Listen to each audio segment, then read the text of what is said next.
우리 한 절씩 교독하겠습니다. 제가 50절을 읽습니다. 예수께서 그들을 데리고 베다니 앞까지 나가사 손을 들어 그들에게 축복하시더니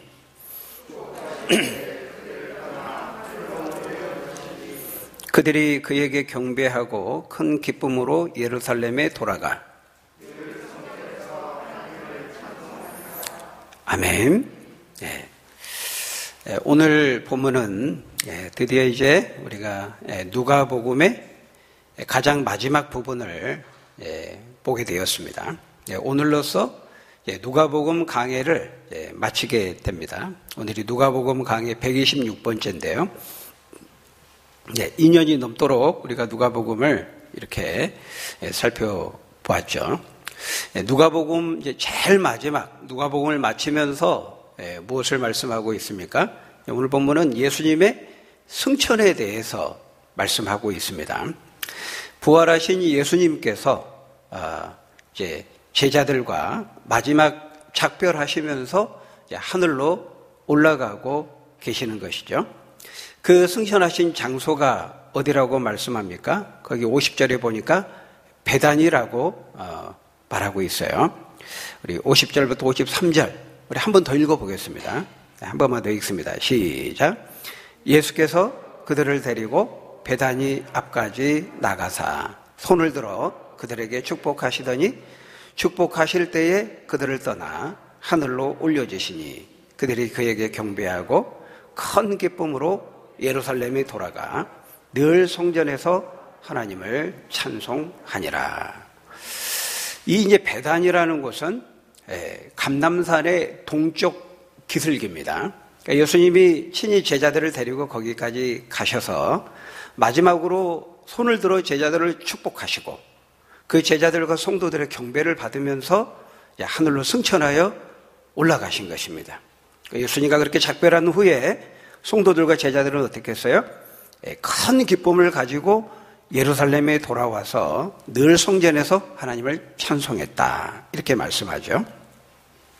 근데 이제 오늘 본문을 보면 특별히 그 51절과 52절에 괄호로 묶여 있는 부분이 있죠. 하늘로 올려지시니 그 부분하고 그에게 경배하고 라는 부분은 이제 괄호가 쳐져 있습니다. 여러분 이 괄호는 뭘 가리킵니까? 괄호. 이 괄호는 어떤 사본에는 이 괄호의 내용이 있고 어떤 사본에는 없는 겁니다. 그런데 있는 게 맞다고 보는 것입니다. 괄호하고 그 내용을 적어준 거죠.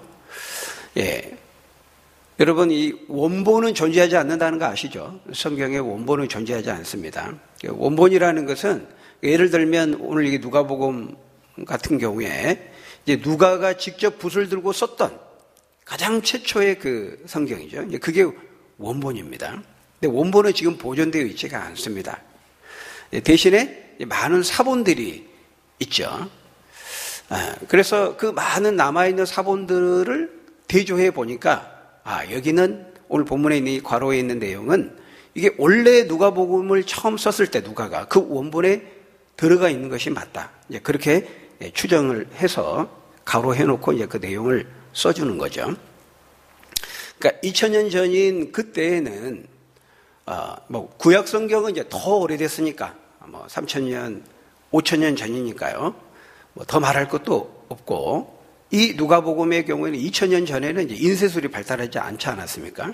그러니까 처음에 이 누가가 썼던 그 누가복음 그 성경을 가지려면은 오늘 우리들은 인쇄술로 인해서 개인당 2개씩, 3개씩, 가정당 여러 권씩 성경을 가지고 있지만 이때는 그러지가 않았습니다. 그래서 누가복음 이 성경을 가지려면은 누가가 썼던 그 누가복음 성경을 직접 보고 손으로 베껴 써야 되는 거죠. 손으로 이렇게 베껴 쓰는 것을 우리가 사본이라 그럽니다. 필사본. 그런데 원본은 남아있지 않는데 그 사본은 수백 개, 수천 개가 남아있어요. 물론 처음부터 끝까지 다 남아있는 것도 있고 조각조각 이렇게 남아있는 것도 있는데 이제 그런 이제 남아있는 그 사본들을 이제 우리 학자들이 이제 깊이 있게 대조해서 원래 누가가 썼던 그 원본 성경을 찾는 겁니다. 그것을 이제 다 대조해 보면서 이제 그 원래 그 원본 성경이 어떤 것인지를 이제 찾는 거죠. 왜냐하면 그 성경에 보면은 이렇게 후대의 사람들의 이해를 돕기 위해서 거기도 막 추가를 해놓은 부분들이 있어요. 그 필사자가 임의로 자기가 그런 부분들은 또 빼고 또 어떤 부분들 빠져 있는 부분들도 있습니다. 그래서 이런 거 이제 사본을 대조해가지고 원래 썼던 그 원본을 찾는 거예요. 근데 그 원본 그 사본학이라고 하는데 그 원본을 찾는 작업을 그걸 딱 이렇게 보니까 오늘 본문에 있는 내용은 이거 원래 있는 게 맞다 이렇게 생각이 들어서 어떤 사본에는 없지만 어떤 사본에 있지만 이건 있는 게 원래 원본에 있었다 이렇게 추정을 해서 가로 그 내용을 써주는 거예요.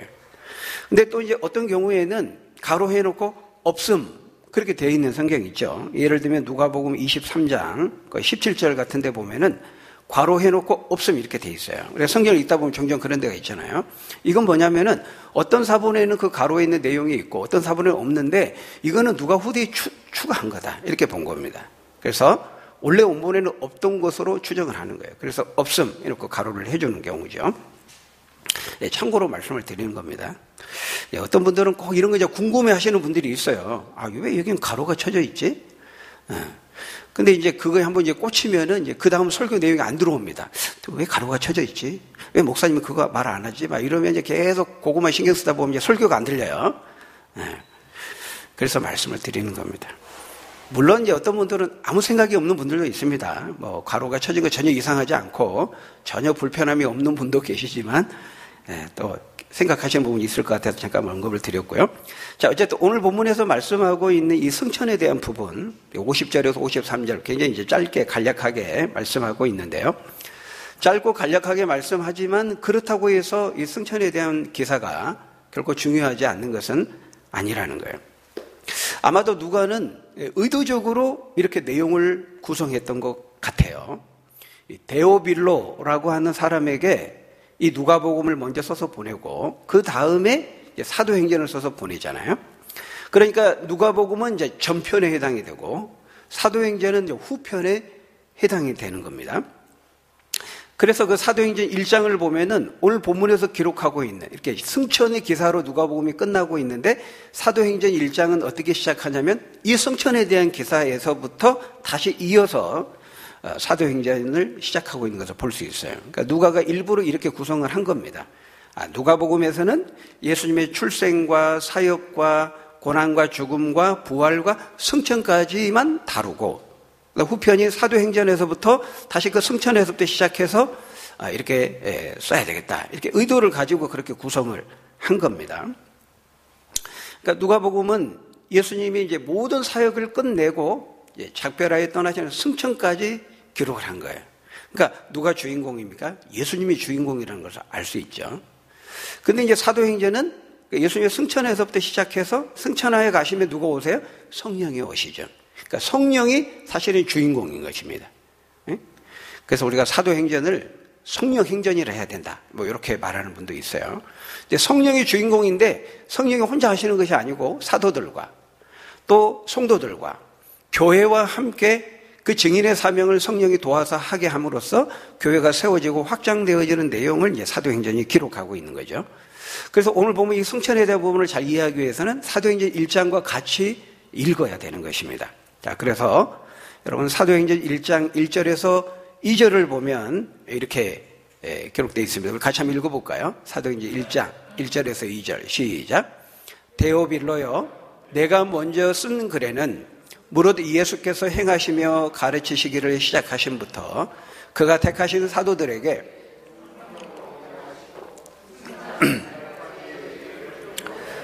여기 보면 내가 먼저 쓴 글에는 그랬거든요. 내가 먼저 쓴 글은 누가복음을 가리킵니다. 근데 거기에서는 승천하신 날까지 내가 기록했다 이렇게 말하고요. 이렇게 시작하는 겁니다. 지금 사도행전에서. 그러면서 3절에서 사도행전 1장 3절에서 그가 고난 받으신 후에 또한 그들에게 확실한 많은 증거로 친히 살아계심을 나타내사 40일 동안 그들에게 보이시며 하나님 나라의 일을 말씀하시니라. 중요한 말씀을 하는데요. 여기 보니까 예수님께서 부활하신 다음에 그 확실한 많은 증거로 그 살아계심을, 그 부활하심을 많은 사람들에게 나타내 보이셨다는 거예요. 며칠 동안? 40일 동안. 몇 사람들에게나 나타내 보이셨습니까? 우리가 지난 시간에도 봤었죠. 11사도, 그리고 엠마오로 가는 두 제자, 그리고 여인들, 그리고 그 외에 다른 성도들, 이렇게 앞에서 언급했잖아요.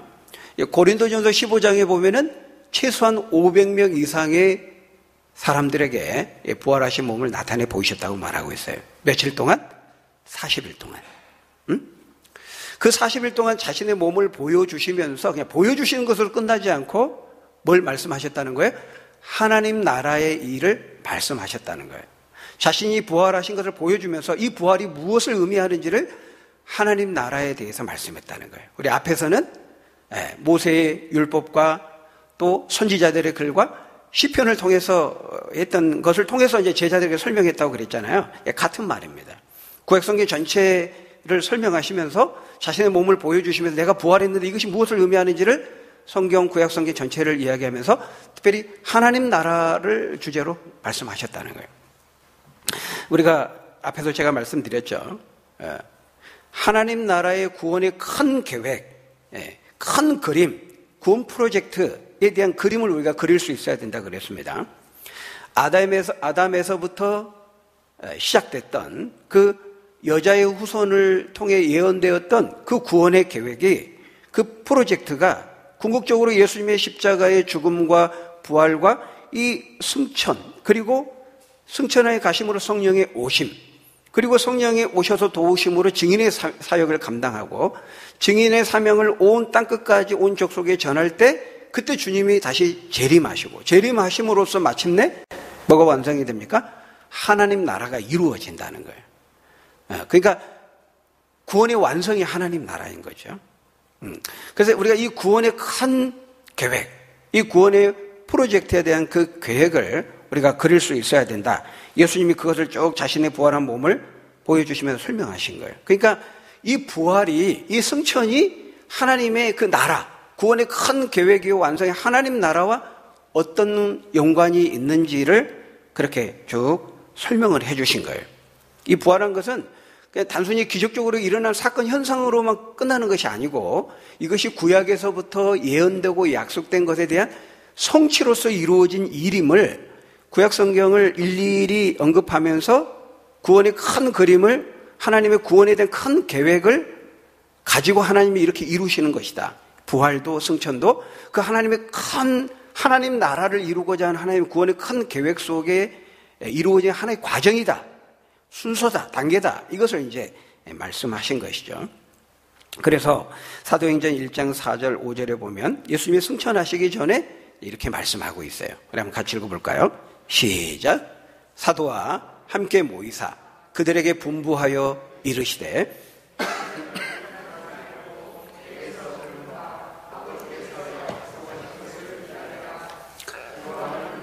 세례를 베풀었으나 너희는 몇 날이 못되어 성령으로 세례를 받으리라 하셨느니라. 여기 보면 이제 성령을 받게 될 것이다 이렇게 말씀하죠. 그래서 그 약속하신 것 누굽니까? 성령이죠. 그 성령을 받기까지 예루살렘을 떠나지 말고 기다리라 이렇게 말하고 있어요. 그러니까 성령을 약속하죠. 성령을 보내주실 것을 약속하는 거죠. 이 보혜사 성령. 왜냐하면 이 보혜사 성령이 오셔야만, 오직 그 성령을 받아야만, 그 성령이 임할 때에만 너희가 권능을 받고 예루살렘과 온 유대와 사마리아와 땅끝까지 이르러서 증인의 사명을 온 족속에게 그 십자가의 죽음과 부활이라는 그 복음의 소식을 전할 수 있는 그 증인의 사명을 감당할 수 있다는 거예요. 성령이 너희에게 임할 때에만 감당할 수 있다는 것이죠. 그 말씀을 하신 다음에 사도행전 1장 9절에 보면 그들이 보는 가운데 하늘로 올려져 가시니 구름이 그를 가리어 보이지 않게 하더라. 그러니까 이 약속의 말씀을 하신 다음에 이제 하늘로 승천하여 가신 겁니다. 그러니까 정확히 지금 우리 누가복음 24장에서 지금 하셨던 말씀을 사도행전 1장에서 다시 이렇게 재론하면서 쭉 시작하고 있는 것을 볼 수가 있어요. 여러분 다시 오늘 누가복음 24장으로 돌아와서요. 우리가 지난주에 살폈던 오늘 누가복음 24장 48절, 49절을 한번 보십시오. 뭐라고 말씀합니까? 우리 누가복음 24장 48절, 49절 같이 읽습니다. 시작. 너희는 이 모든 일의 증인이라. 볼지어다 내가 내 아버지께서 약속하신 것을 너희에게 보내리니 너희는 위로부터 능력으로 입혀질 때까지 이 성에 머물라 하시니라. 예, 정확하게 지금 사도행전, 우리가 방금 봤던 사도행전 1장에서 그 말씀과 일치하는 거예요. 그러니까 이것이 다 서로 연결되어 있다는 겁니다. 서로 묶여 있고 엮여 있다는 거예요. 지난 시간에도 말씀드렸죠. 이게 패키지입니다. 패키지. 예수 그리스도의 탄생과 십자가의 고난과 죽음과 부활과 승천, 이것이 제각각 따로따로 있는 것이 아니라 다 서로 연결되어 있어요. 묶여 있다는 것입니다. 그러면 승천 다음에는 뭐라는 거예요? 승천은 무엇과 연결되어 있어요? 왜 예수님이 승천에 가셔야만 한다는 거예요? 승천에 가셔야만 보혜사 성령이 오시기 때문이죠. 그래서 승천은 보혜사 성령의 오심, 성령의 임재, 성령의 임함, 부어짐, 성령 세례, 이것과 연결되어 있다는 것입니다. 그래서 주님은 성령이 오직 너희에게 임하기까지 기다리라 그랬고, 성령이 너희에게 임할 때에만 너희가 권능을 받고 예루살렘과 온 유대와 사마리아 땅끝까지 이르러 내 증인이 될 수 있다, 이렇게 말씀하신 거예요. 그러니까 부활의 그 증인으로 사명을 감당하기 위해서는 성령이 도우셔야만 그 증인의 사명을 감당할 수 있다는 것이죠. 그래서 이 모든 것들이 하나님의 크신 구원의 계획 속에 이루어진 일이라는 거예요. 단계마다. 그래서 우리가 역사 속에서 하나님이 그 역사의 단계마다 이런 것들을 이제 이루시는데, 그래서 우리가 이것을 구속사라고 한다 그랬잖아요. 성경을 우리가 이해할 때 이 그리스도 중심적으로, 그리스도의 이 기독 구원 역사적으로 관점에서 우리가 성경을 봐야 된다 그랬잖아요. 우리가 구원사적인 관점에서, 구속사적인 관점에서 성경을 읽고 이해할 필요가 있다고 했다는 것이죠. 그런 점에서 그 구속사의 그 단계에서의 그 승천이 의미를 갖는 거예요. 그러니까 하나님의 구원 역사 속에서 이 승천이라는 것은 하나의 획을 긋는 그런 사건이라고 말할 수 있는 것이죠. 그래서 여러분, 지금까지 말씀드린 이 주님의 승천이 갖는 의미들을 우리가 몇 가지로 한번 정리해 볼까요? 첫 번째는 주님의 그 승천은 무엇을 의미하느냐? 주님이 하늘로 올라가셨다는 것은 이 땅에서의 모든 사역을 이제 다 이루셨다는 것을, 완성하셨다는 것을 말하는 것입니다. 그러니까 이 땅에서 이제 다 이루셨기 때문에 주님의 미션이 끝난 거예요. 그래서 이제 하늘로 올라가신 거죠. 주님이 이루신 그 사역의 완성이 뭡니까? 예수님이 십자가에 죽으시고 부활하심으로써 우리 죄인들이 구원을 얻을 수 있는 그 필요한 조건으로서의 대속을 이루신 거예요. 그러니까 구원의 객관적인 조건을 이제 마련하신 거예요. 그러니까 누구든지 이제는 예수님이 십자가에 죽으시고 부활하심으로써 이루신 그 구원의 조건으로서의 그 대속을 개인적인 믿음으로, 주관적으로 이제 받아들이기만 하면 다 구원을 얻게 된 거죠. 그 부활의 생명을 소유할 수 있게 되었다는 거예요. 그러니까 예수님이 그 구원의 조건을 다 이루신 거예요. 지상의 사역을 다 완성하신 거예요. 그래서 예수님 십자가에 운명하시면서 뭐라고 말했어요? 내가 다 이루었다, 이렇게 말씀하신 거죠. 두 번째, 주님의 승천이 갖는 의미가 뭡니까? 이제 지상에서 사역을 다 마치고 하늘로 올라가셨다는 것은 이제 천상에서의 사역을 새롭게 시작하셨다는 것을 의미하는 것입니다. 여러분, 예수님이 하늘로 올라가셨다 그랬죠? 그럼 하늘 어디로 올라가신 거예요? 지금 예수님이 어디에 계시죠? 부활하신 예수님 지금 어디 계시는 거예요? 성경은 그것을 어떻게 표현하냐면 하나님의 보좌 우편이라고 표현하고 있어요. 그 누가복음 22장 69절에 보면요.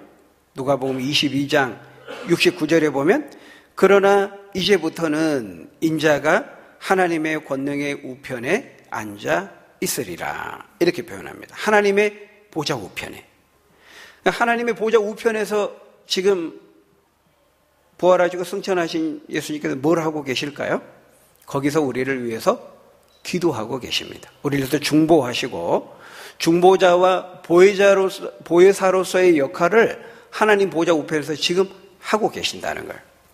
로마서 8장 34절에 보면 그것을 이렇게 말씀합니다. 우리 한번 같이 읽어보겠습니다. 시작. 누가 정죄하리요? 죽으실 뿐 아니라 다시 살아나신 이는 그리스도 예수시니 그는 하나님의 우편에 계신 자요 우리를 위하여 간구하시는 자신이라. 예. 하나님 보좌 우편에서 우리를 위해서 지금 간구하신다는 거예요. 여러분, 부활하시고 승천하신 주님께서 지금도 우리를 생각하시고 우리를 위해서 하나님 보좌 우편에서 우리를 위해서 중보하시고 기도하시고 응원하고 계신다는 사실 여러분 꼭 기억하시기를 바랍니다. 예, 주님은 원래 보혜사셨어요. 우리를 돕는 분이세요. 이 땅에 계실 때에도. 그래서 성경은 주님을 원보혜사라고 말합니다. 원보혜사. 그러니까 보혜사라는 것은 돕는 분이라는 거죠. 이 원보혜사, 이 말은 원조라는 겁니다. 원조 보혜사. 우리가 원조 뼈해장국, 원조 갈비탕 그런 말 하잖아요. 그런 것처럼 주님은 원보혜사예요. 원조 보혜사예요. 원래부터 우리를 돕는 분이에요. 그러면 두 번째 보혜사는 누굴까요? 두 번째 보혜사가 바로 성령이죠. 성령. 그래서 그 성령을 성경은 어떻게 표현하냐면 또 다른 보혜사 이렇게 표현합니다. 또 다른 보혜사로 오셨다는 거예요. 그러니까 예수 그리스도는 원 보혜사고 성령님은 또 다른 보혜사 이렇게 말하는 거예요. 이것이 바로 주님의 승천이 갖는 세 번째 의미입니다. 주님이 승천하여 가셨기 때문에 또 다른 보혜사로서 성령이 이 땅에 오실 수 있었다는 거예요. 그러니까 다른 말로 하면 주님의 승천으로 인해서 이제 성령의 시대가 열린 거예요. 하나의 획을 긋는다고 그랬죠? 승천하심으로써 지금까지 예수님이 주인공으로서 역할들을 다 마치시고 이제는 마치 어떤 것과 같은 모양이냐면 주님이 하늘로 딱 승천하여 가신 다음에 성령과 바톤 터치를 딱 하는 겁니다. 주님이 보좌 우편에 딱 앉으시고 이제 내가 나서야 되나? 하면서 이제 성령이 내려오시는 거예요. 예, 또 다른 보혜사로서 내려오시는 거죠. 그것을 사도행전 2장 32절, 33절에 보면 베드로가 사람들에게 설교하면서 이렇게 말합니다. 우리 사도행전 2장 32절, 33절 같이 읽어볼까요? 시작. 이 예수를 하나님이 살리시니라. 우리가 다 이 일의 증인이로다. 하나님이 오른손으로 예수를 높이시매. 이 높이셨다는 것은 승천하셨다는 거예요. 하늘로 높이셨어요. 십자가로 죽으셔 낮아지신 그분을 이제 높이신 거죠. 높이심에 읽습니다. 시작. 그가 약속하신 성령을 아버지께 받아서 너희가 보고 듣는 이것을 부어 주셨느니라. 높이셔서 승천의 하늘 올라가셔서 그 약속하시는 성령을 기다리라 그랬잖아요. 그 약속한 성령을 아버지께 받아가지고 너희가 보고 듣는 이것을 부어 주셨다. 그러니까 여기서는 성령을 보내시는 주체가 누구로 돼 있어요? 예수님이라고 말씀하고 있어요. 물론 성령은 성부 하나님과 성자 예수님이 같이 보내신 것으로 성경은 기록합니다. 그래서 예수님이 하늘을 승천하여 가셨기 때문에 보혜사 성령이 이 땅에 오실 수 있고 부어질 수 있고 임하시게 되었다라는 것입니다. 근데 이 성령을 성경은 뭐라고 표현하면 요한복음 14장 16절에 보니까요. 예수님이 직접 말씀하시죠. 내가 아버지께 구하겠으니 그가 또 다른 보혜사를 너희에게 주사 영원토록 너희와 함께 있게 하리니. 또 다른 돕는 자로서의 보혜사를 너희에게 주셔서 보내셔서 너희와 함께 영원토록 함께 있게 하시겠다. 이렇게 예수님 십자가에 죽으시기 전에 약속하신 말씀이에요. 이렇게 말씀하고 있어요. 뭐라고 표현하고 있어요? 성령을 또 다른 보혜사 이렇게 표현합니다. 그러니까 예수님이 원조 보혜사고 원 보혜사고 그 위에 오신 성령은 두 번째 보혜사, 또 다른 보혜사라고 말씀하고 있어요. 근데 여러분 어느 게 더 우리에게 좋을까요? 예수님은 이 땅에 계실 때 제자들과 함께 계셨고 보혜사 성령은 제자들 안에 거하셨어요. 예수님은 제자들과 함께 거하시면서 제자들을 도우셨고 성령은 제자들 안에 거하시면서 제자들을 도우시죠. 여러분 어느 게 더 좋은 거예요? 물론 둘 다 좋죠. 둘 다 좋은 거지만은 여러분 예수님은 육체를 가지고 계셨기 때문에요. 변화산상에서 베드로와 야고보와 요한을 데리고 올라가셨죠. 그때는 베드로와 야고보 요한과 함께 하실 수 있었지만은 그 산 아래에 있는 제자들에게는 동시에 함께 하실 수가 없었어요. 육체를 가지고 있기 때문에 제한된 거죠. 그러니까 막 변화산상에서는 막 은혜 받고 막 있는데 산 아래에서는 난리가 난 거죠. 병을 못 고쳐가지고. 그러니까 예수님은 육체를 가지고 있기 때문에 제자들과 함께 하셨지만은 산 위에 제자들과 올라가면 산 아래에 있는 제자들과 함께 하실 수가 없었어요.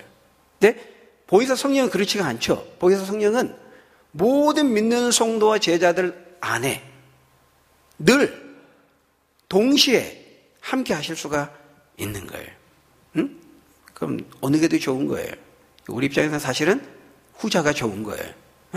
보혜사 성령이 우리 안에 거하심으로써 우리를 떠나지 않고 우리 함께 하시는 것이 더 좋은 거죠. 그래서 예수님이 요한복음 14장 12절에 이렇게 말씀하셨어요. 내가 진실로 진실로 너희에게 이르노니 나를 믿는 자는 내가 하는 일을 그도 할 것이요 또한 그보다 큰 일도 하리니 왜냐하면 이는 내가 아버지께로 감이라 이렇게 말씀합니다. 그리고 몇 절 뒤에 성령을 말씀하고 있어요. 그러니까 예수님이 하셨던 일보다 더 크고 더 많은 일을 할 수 있다는 거예요. 언제? 예수님이 아버지께 갈 때. 승천하여 작별하며 하늘로 올라가실 때 그렇다는 것입니다. 그때 보혜사 성령이 너희에게 와서 너희 한 사람 한 사람 안에 거하셔서 너희를 돕고 너희에게 능력을 주실 것이기 때문이다. 이렇게 예수님이 말씀하신 거예요. 그래서 그 능력을 힘입어서 우리가 이 땅에서 땅끝까지 이르러서 그 성령의 도우시는 능력을 힘입어서 증인의 사명을 감당할 수가 있게 된다는 것이죠. 바로 이것이 예수 그리스도께서 승천하심으로써 가능하게 되는 우리에게 이루어지는 일이라 하는 것입니다. 그것이 바로 주님의 승천이 갖는 세 번째 의미입니다.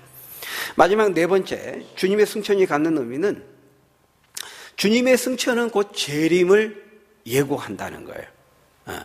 주님의 승천은 기약 없는 작별이 아니에요. 기약이 있는 작별이에요.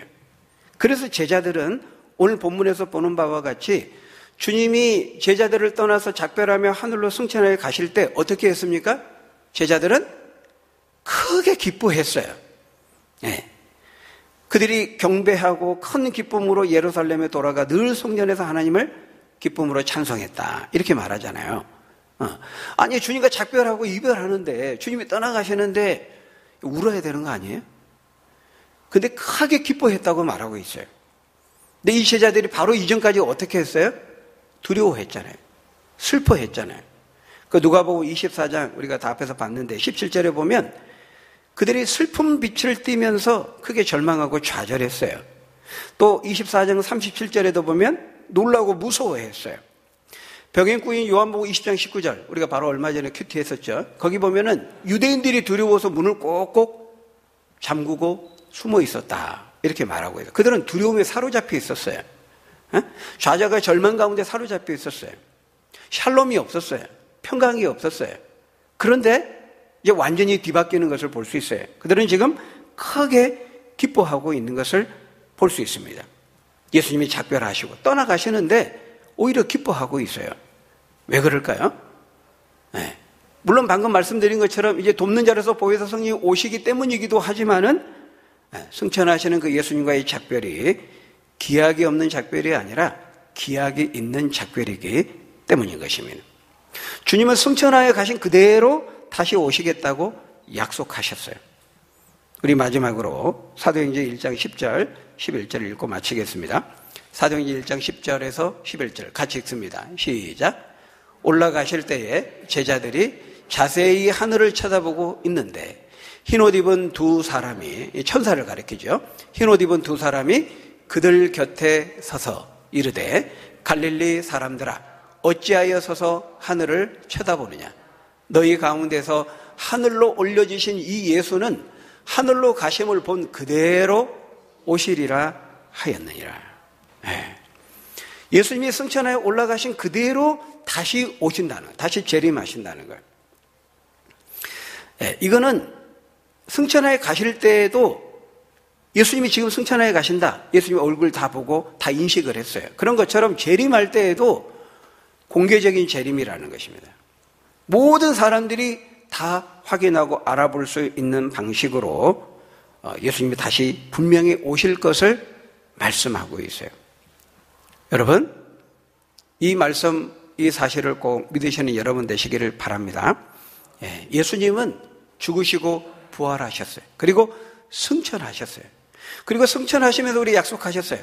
내가 약속한 성령을 보낼 것이다.